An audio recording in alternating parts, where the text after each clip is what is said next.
What is good, everyone? This is your host, Deanna Radulescu with Label Free. To live your best life, you must live label free. And I'm back with another incredible guest, so sit back, relax, and tune in. My next guest is the owner of a famous working dog, Canine, Tambo, who's been honored by the Philadelphia Eagles, supported by Project K-9.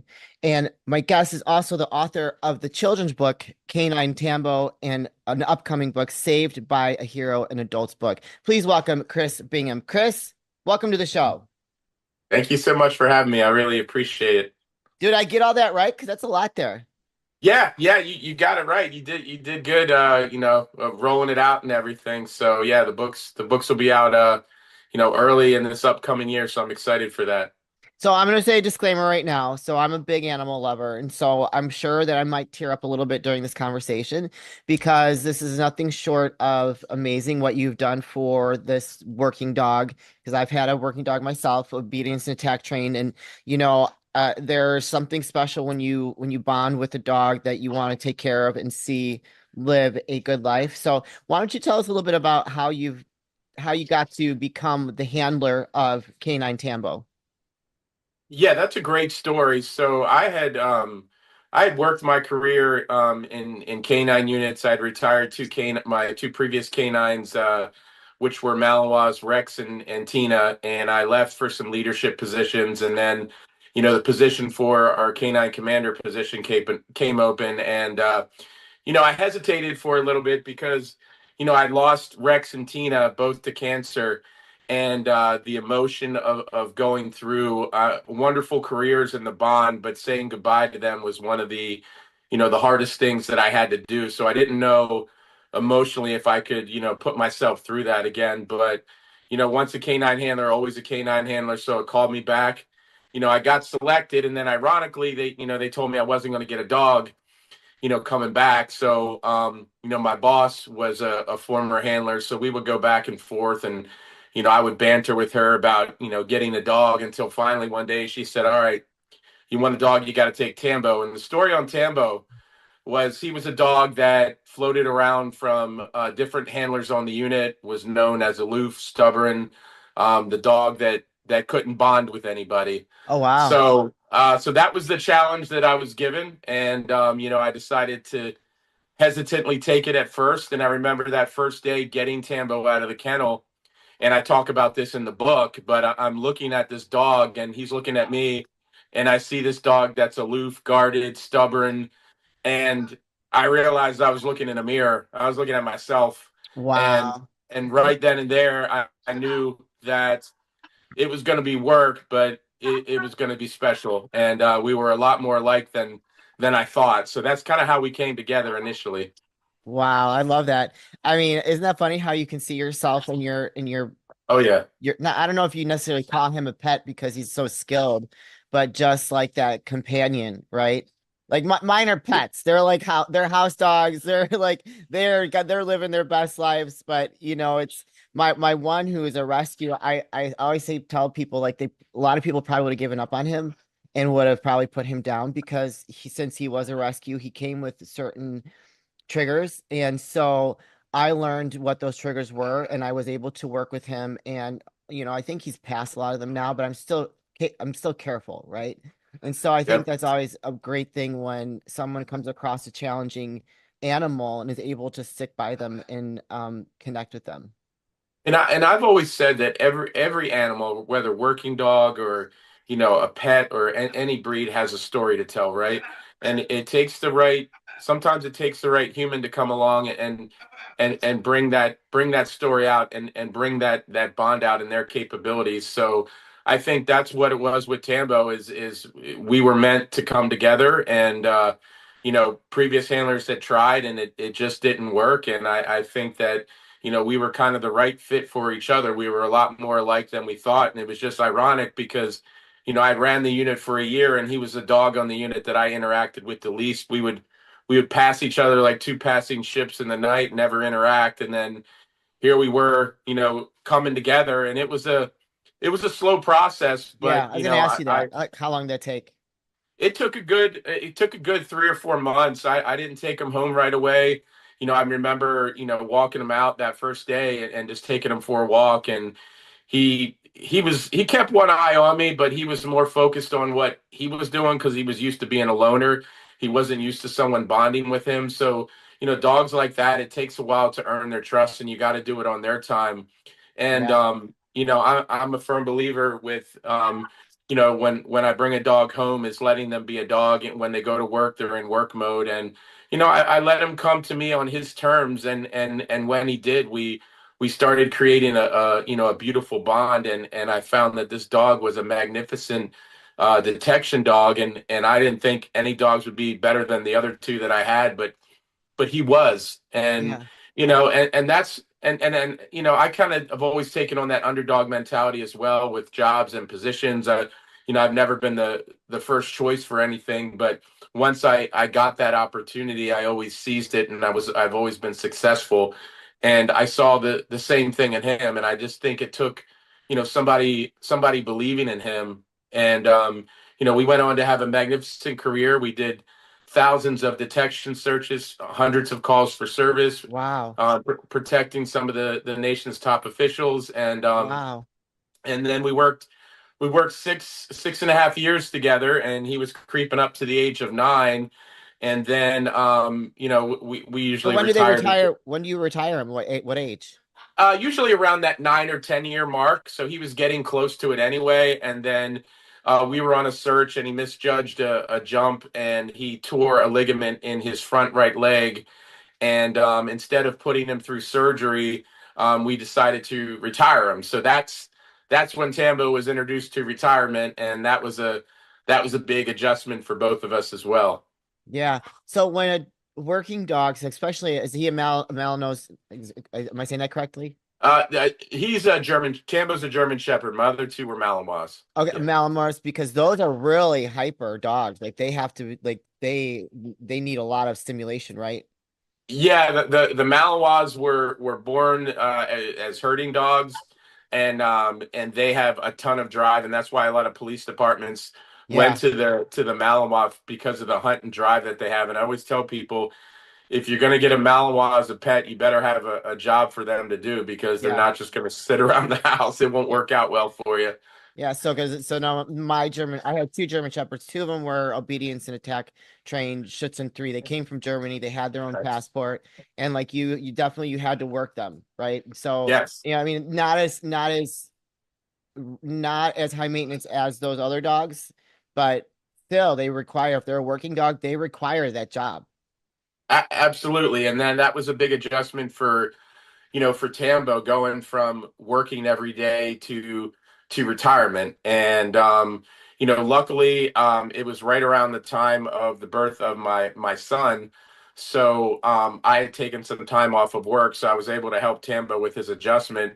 But Oh, at first he didn't really know what to do with himself. We were rehabbing that injury, and let me rewind a little bit. What a lot of people don't realize is when these dogs retire too, the burden of care falls on the handler to take care of him. sure. So we did enough for him before he retired, and then I was getting him through rehab and everything, and he was doing well. And then my son was born, and he kind of found his second calling, is protecting my son every day. I think he saw him as kind of an extension of me, Sure. and he loved just hanging out by his crib. And anytime my son would bark, he would or my son would bark. But every time my Your son would son would cry, he cry. would I bark. understand And what you meant. I think everybody knew what you meant. yeah, my son was barking, we'd have a little bit of an issue. I don't know. But he would alert, and that was his new job for a while, and that was good for him. But I can say, when I went back to work, what didn't change is he still wanted to go to work with me every day, and that was heartbreaking and he didn't Yeah. understand why he wasn't coming with me. So that was really hard. Yeah, that had to be really hard. And so at what point did Tambo get diagnosed with cancer? So right before that, he had another setback. He was in the yard chasing his nemesis squirrel that terrorizes him. I call the squirrel George. He's in the book too. Oh But geez. I love it. so Tambo was chasing him, and then tore both of his ACLs. He had a double Oh, CCL poor tear. Tambo. So My goodness. that's kind of when Project Canine Hero came into the picture. I had met Jason Johnson, the founder. a year earlier, and he had helped another dog on our unit. So when Tambo got these injuries, he needed surgery, and Jason stepped in and brought him into Project Canine Hero, and we he funded the first surgery, which was about $7,000, Wow.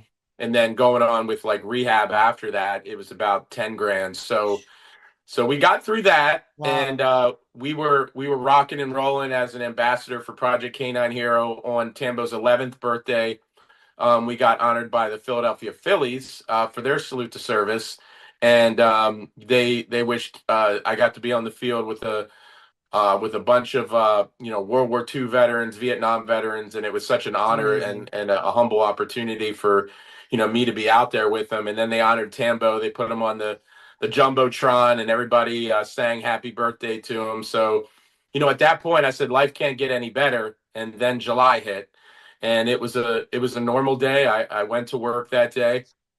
I fed him his breakfast, and I got to work and I was just feeling sick. I was having palpitations and I just wasn't feeling right. And I never leave work early, but I did that day. And I came home and Tambo usually greets me at the door, and he wasn't there that day. So went into the Oh, dining room, and I found him sprawled out on the floor. He had vomited, lethargic. First thing I did, being a handler, is I checked his gums. They were very pale, which was indicative of blood loss. So I knew something was wrong. So I quickly got him over to the emergency vet, which was about 20 minutes away, and they came out and said, "Look, he had a mass rupture on his spleen, and he's bleeding out. So time is of the essence now. We need to do surgery, one, to give him a blood transfusion, and also remove the wow. spleen. And his spleen is covered in masses, and we're pretty sure it's cancer." And they're Wow. like, "What?" They're like, "What do you want to do?" And I was just like, "Well, let's do the surgery." And they're like, "Well, let me tell you what the cost is. It's going to be anywhere from $7,000 to $10,000." So it was a quick phone call to Jason at Project Canine Hero. He said, "Chris, we got your back 100%." And to have that burden of cost taken away right away, which a lot of handlers struggle with, Yeah. was a huge relief. So they started prepping him for the surgery, and they told me, "Hey, look, it's going to be 50-50 if he makes it through this surgery." So that was another big obstacle we had Yeah. to overcome. And I remember I talk about in the book is they said he was anxious, and I've never seen this dog anxious before surgery. And I remember going back, and that was the first time I saw fear in his eyes. And Oh, I knew, and he was basically telling me is I'm not ready to die. And yeah. and I told him that we're going to get through it. And I said, "Dad's here." And I saw a calm come over him, because I talked about I was very emotional, and I talked about this before in other interviews.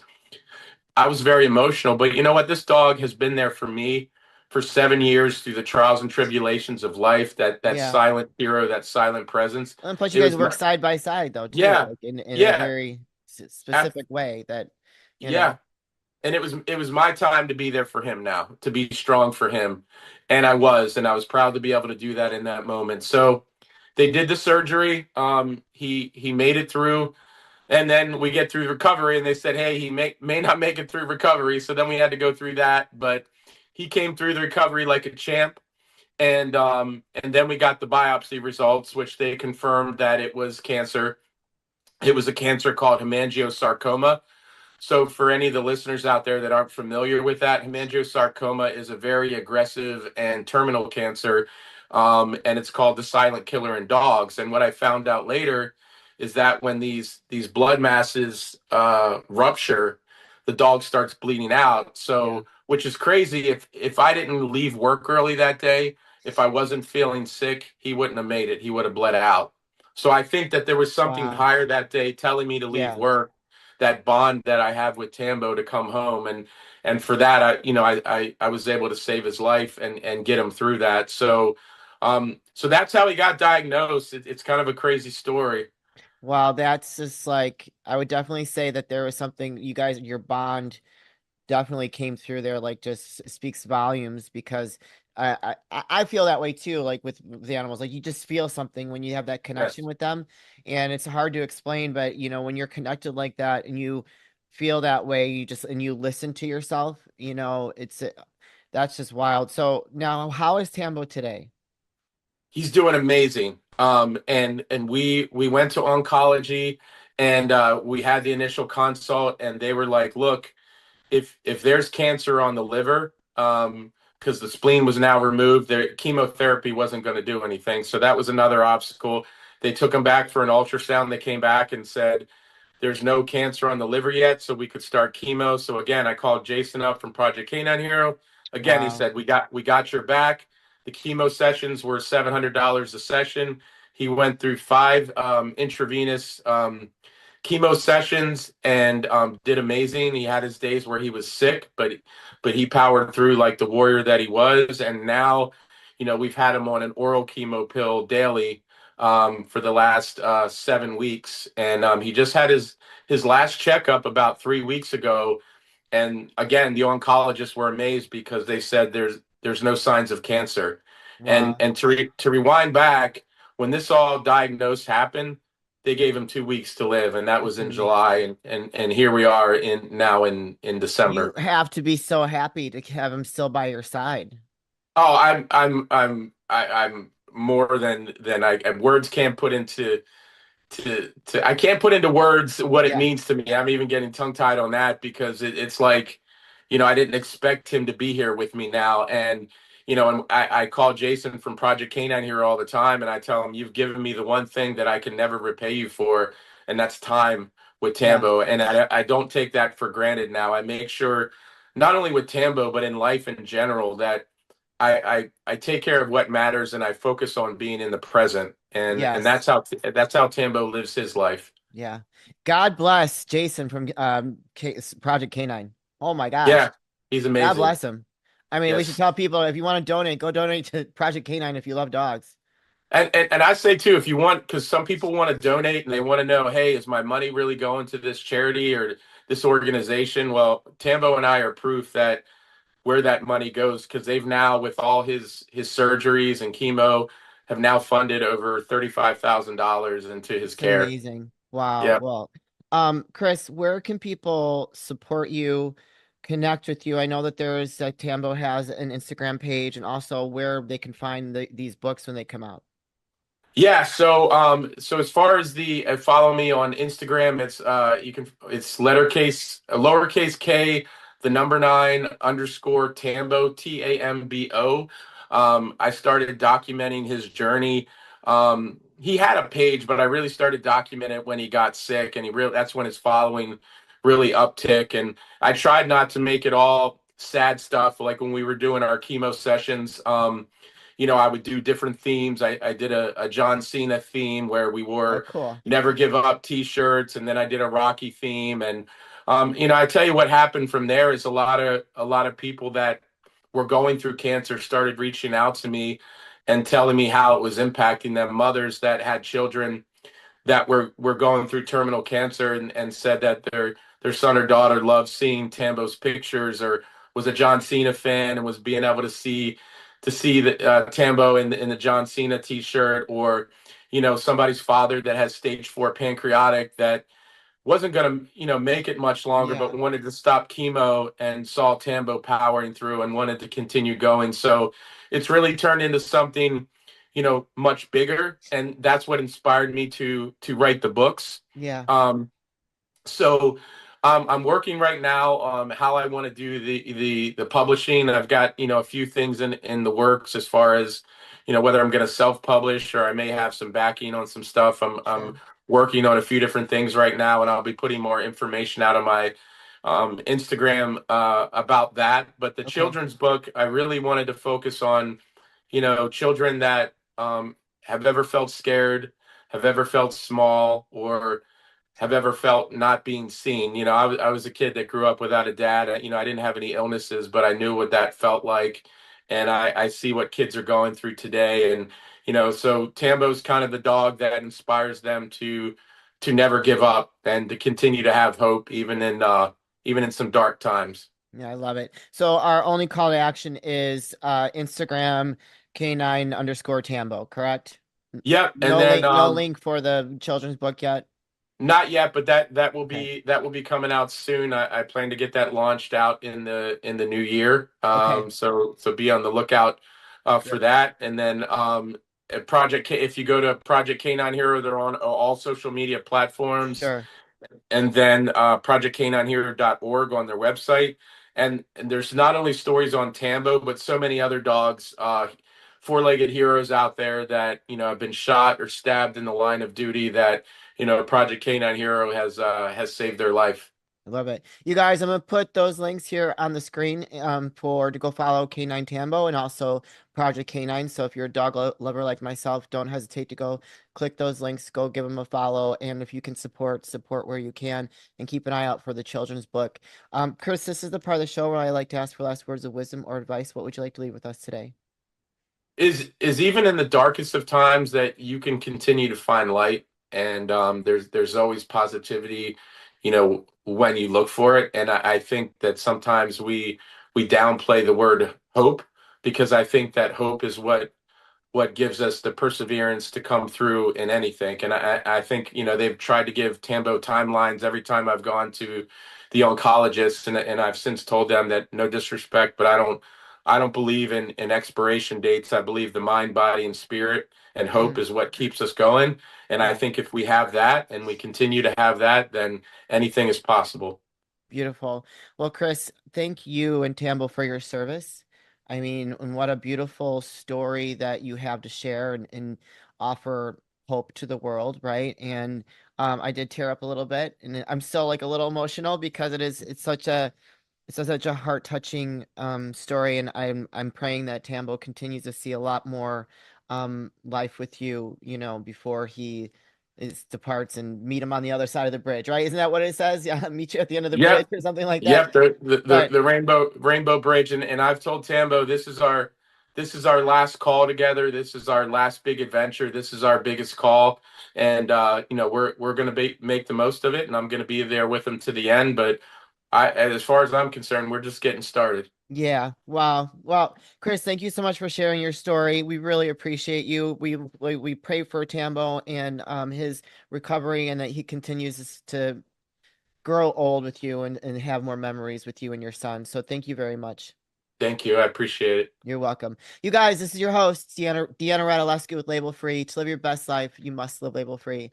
As always, don't forget to subscribe, follow, rate, review, comment, share, all those good things. And I'll be back soon with more dynamic guests.